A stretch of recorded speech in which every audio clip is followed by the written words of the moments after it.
AP deputy CM Pawan Kalyan గారు shoulder లో ఉండేటువంటి ఒక సమస్య వల్ల తీవ్రంగా ఇబ్బంది పడుతూ ఆయన చికిత్స చేయించుకోవడం జరిగింది. మనిషి అన్నాక ఖచ్చితంగా ఏదో ఒక ఇబ్బంది వస్తూ ఉంటుంది, ఖచ్చితంగా ఏదో సమస్య ఉంటుంది. హెల్త్ రకరకాల డాక్టర్లు మనం కలుస్తూ ఉంటాం, అది వాళ్ళ పర్సనల్. దాని గురించి ఎవరు డిస్కస్ చేసుకోవాల్సిన అవసరం లేదు.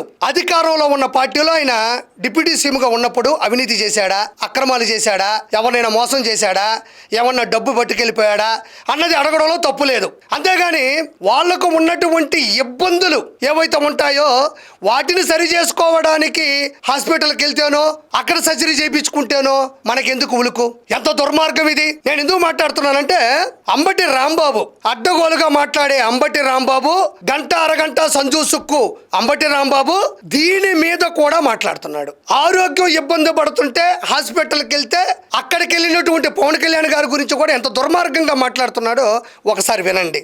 భుజాలు నొప్పిగా ఉన్నాయంట, మరి ఎందుకు నొప్పిగా ఉన్నాయో మాకు తెలియదు. ఆయనకు భుజాలు నొప్పుగా ఉన్నాయంట, అవి ఎందుకు నొప్పుగా ఉన్నాయో నాకు తెలియదు అంటావు. నీకెందుకు తెలియాలి? ఆయనకు భుజాలు ఎందుకు నొప్పుగా ఉన్నాయో నాకు తెలియదు అంటున్నావు. నీకెందుకు తెలియాలి? నీకు చెప్పాలా? కాళ్ళ నొప్పి వచ్చినా, తల నొప్పి వచ్చినా, భుజాలు నొప్పి వచ్చినా నీకు చెప్పాలా? ఖచ్చితంగా నీకు తెలియాలా?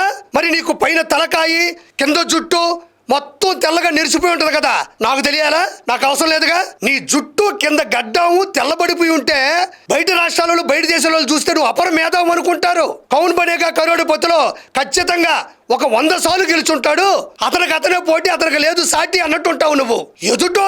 ఎదుటి వ్యక్తికి భుజాలు నొప్పులు వస్తే నీకెందుకు తెలియాలా? ఖచ్చితంగా నీకు తెలియాలా? పోలవరం ప్రాజెక్టు గురించి నీకు తెలియదు, అన్నకి 11 ఎందుకు వచ్చాయో తెలియదు, అన్న పార్టీ ఎందుకు పడుకోబోయిందో తెలియదు, అవేమీ తెలియదు. పవన్ కళ్యాణ్ గారికి భుజాలు నొప్పి వస్తే అవి ఎందుకు వచ్చాయో నీకు తెలియాలా? వినండి. ఒకరోజు వాళ్ళ తల్లి గారికి సీరియస్గా ఉందని ఆయన వెళ్ళిపోయాడు, ఇవాళ ఏమో బాంబే ఆసుపత్రికి వెళ్ళిపోయాడు. మరి ఈ నాటకాలు ఏంటో. ప్రపంచంలో మనిషిగా జన్మించిన ఏ వ్యక్తి అయినా తన తల్లికి ఆరోగ్యం సీరియస్ గా ఉంటే వెళ్ళిపోతారా? వెళ్ళిపోరా? నువ్వు వెళ్ళవేమో.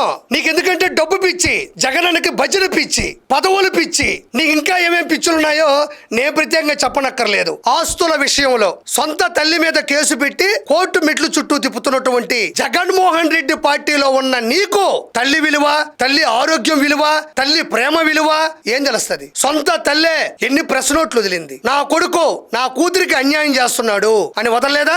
సొంత తల్లిని ఏ రోజైనా ప్రేమగా అక్కున చేర్చుకున్నాడా? ఏ రోజైనా అందరూ చూస్తున్నాగా తన తల్లిని అమ్మ అని సంబోధించాడా? అంత క్రూరమైన సొంత తల్లిని కోర్టు మెట్ల చుట్టూ తిప్పుతున్నటువంటి వ్యక్తి పెట్టిన పార్టీలో ఉంటే మీకు తల్లి విలువ, తల్లి ప్రేమ విలువ, తల్లి ఆరోగ్యం విలువ ఏం తెలుస్తుంది? ఏం తెలుస్తుంది చెప్పు?